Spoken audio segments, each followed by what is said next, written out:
जय हो छठी मैया। नमस्ते दोस्तों। अगर मेरा छठी मैया का भजन गीत आपको अच्छा लगे, प्यारा लगे तो लाइक और सब्सक्राइब करना ना भूलें।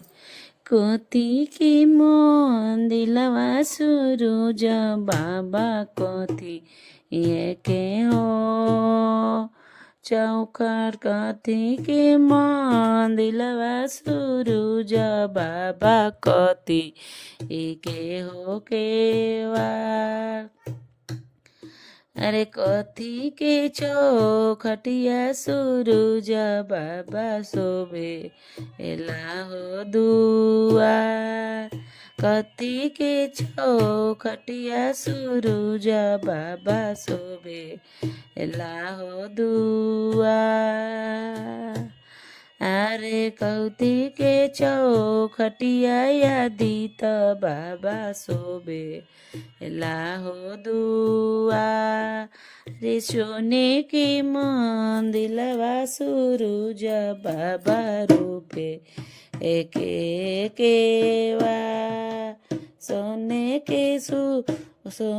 के मंदिलवा सुरुज बाबा रूप के हो के वा। चंदन के चौखटिया सुरुज बाबा शोभे लाहो दुआ। चंदन के चौखटिया सादित बाबा शोभे लाहो दुआ। लिपिए पोतिए सुरुज बाबा तारा आहो मोर खियाए। लिपिए पोतिए आदित बाबा तारा आहो खियाए। तैयो ना छोड़ल सुरुज बाबा बांझी न के हो ना। तैयो ना छोड़ल आदित बाबा बांझी न के हो ना। सासु मोरा मारे सुरुज बाबा नन देहो गरियावे। सासु मोरा मारे आदित बाबा नन देहो गरियावे। गोतिन बहेरनिया सुरुज बाबा बांझी धैलिने हो ना। गोतिन बहेरनिया आदित बाबा बांझी धैले हो ना। से जाके पुरुखवा सुरुज बाबा खींचे तालावा। से जाके पुरुखवा आदित बाबा खींचे तारावा। टोलावा के लोगवा सुरुज बाबा देले लुलुआ। टोलावा के लोगवा आदित बाबा देले लुलुआ। चुप हो का चुप एती वही पटोरवा पोछा होलोर।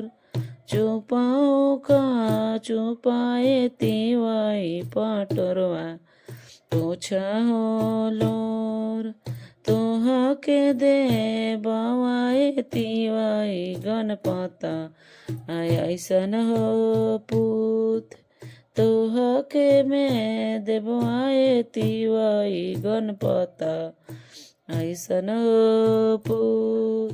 सासु तोहर मनिहने तिवै नदिया भगिहन।